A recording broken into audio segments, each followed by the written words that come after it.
Welcome to Facts TV News, where everything is true.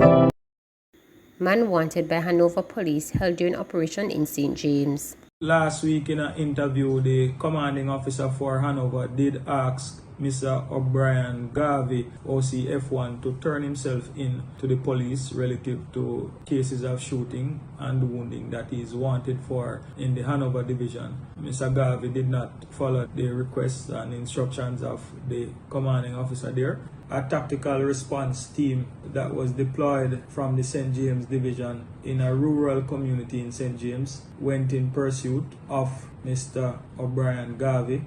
Garvey was seen. He ran from the police. He was pursued extensively. He was captured by the police. He was taken into custody and he has been handed over to the detectives in the Hanover division. Body of man found in car, suicide suspected. The St. Catharines South Police are investigating a case of suspected suicide after the body of a man was found inside a vehicle along a roadway in Lake Spen area. The deceased has been identified as Kurt Malaver, 47, of a Portmore address. According to reports reaching reporters, citizens in Lake Spen area saw a Honda CR-V along the roadway in the vicinity of Wesinco at about 5 a.m. on Saturday and alerted the police. Upon the arrival of law enforcers, the man's body was discovered with what appeared to be a wound to its head. A firearm and one spent casing was also reportedly seen on one of the seats inside the vehicle. St. Anne man stabbed to death at home.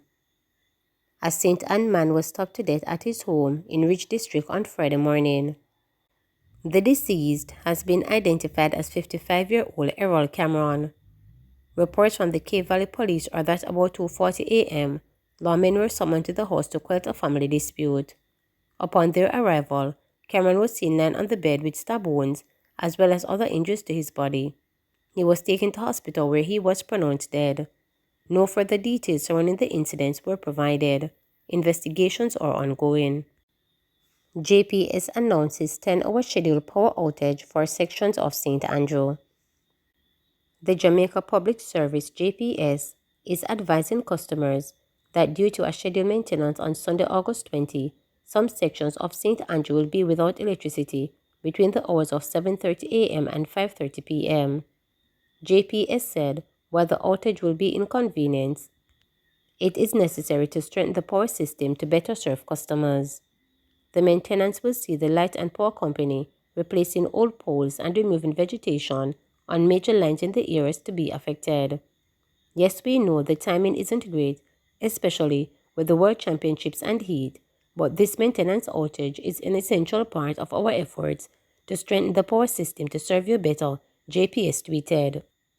Manor Park, East Harbour Heights, West Harbour Heights, Governor's Terrace, Lakehurst Drive, West Oak Ridge, East Oatridge, Stillwell Road, Norbrook Drive, Waterworks Road, Shara Drive, Parkway, Long Lane, Stony Hill Square, Stony Hill, Four Winds, Orange Grove, Bridgemount, Montgomery Road, Pigeonville, Gibson Road, Hermitage Dam Road, Erie Castle Road, Bowden Hill, Red Gale Ring, Seaview Road, Palomino Terrace, Golden Spring, Temple Hall, Iron River, Mount Pleasant, Lawrence Tavern, Zion Hill, Hawkers Hall, Glengoff, and roads leading off are some of the areas said to be affected.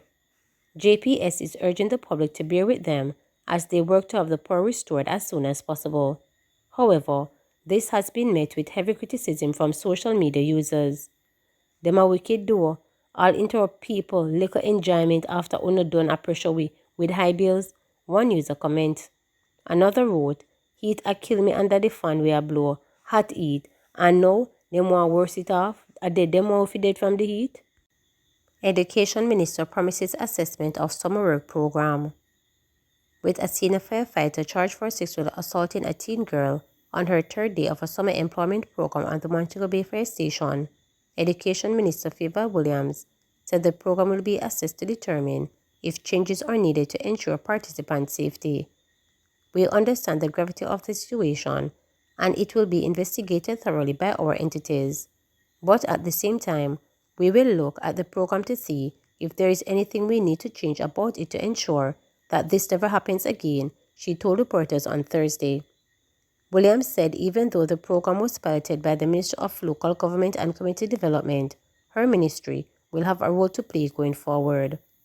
Wherever a child is, wherever anything happens to the child, we have an obligation, especially because of the Child Protection and Family Services Agency in our portfolio, she stated.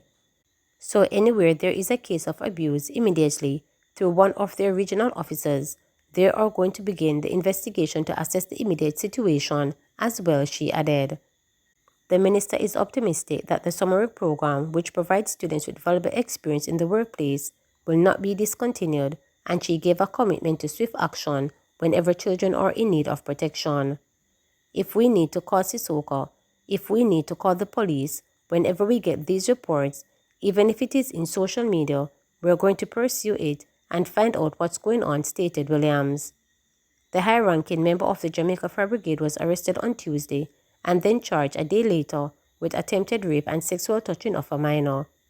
The incident is said to have happened to the 14-year-old girl in July as she volunteered at the fire station. As part of stipulations outlined in the St. James Parish Court on Thursday, when he was granted bail in the sum of $400,000, the fireman has been asked to surrender his travel documents. He is scheduled to return to court on September 22nd. Pioj reports 7.9% increase in electricity consumption, 0.3% decline in water. Electricity consumption in the country increased by 7.9% during the April to June quarter of 2023. That's according to Director General of the Planning Institute of Jamaica, Dr. Wayne Henry. He was speaking at the Institute quarterly press conference on Thursday. He added that Clarendon recorded the highest electricity usage. Meantime, water consumption declined by 0.3% during the April to June quarter of this year. Dr. Henry explained that these statistics reflects reduction in 6 parishes. Electricity consumption increased by 7.9%, reflecting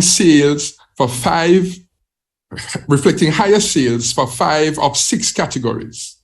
Residential up 4.3%, general service, that's small businesses using less than 25 kilovolt ampere kVA, was up 6.4%. Power service, that's large businesses using more than 25 kVA but less than 500 kVA, was up 4.6%. Large power, that's businesses using more than 500 kVA, was up 6.6%. And largest power, that's single locations with a minimum peak demand of 2,000 kVA, was up 35.2%.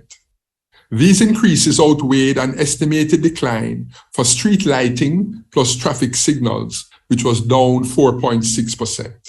13 of the 14 parishes recorded higher sales, led by a 56.7% increase in Clarendon, reflecting the resumption of operations at the Jamaica plant. Electricity sales in Kingston and St. Andrew grew by 4% and continue to account for the largest share at 34.2%. Increases were also recorded for Trelawney, up 3.6%, St. Anne, up 6.9%, Westmoreland, up 9.6%, and St. James, up 4.8%, which benefited from higher tourist arrivals. Water consumption declined by 0.3%, reflecting declines in 6 of the 14 parishes. There was a 2.6% decrease in the Eastern Division, which accounted for 65.1% of total consumption. This outweighed an increase of 4.3% in the Western Division. Please remember to subscribe, like, share, and click the notification bell.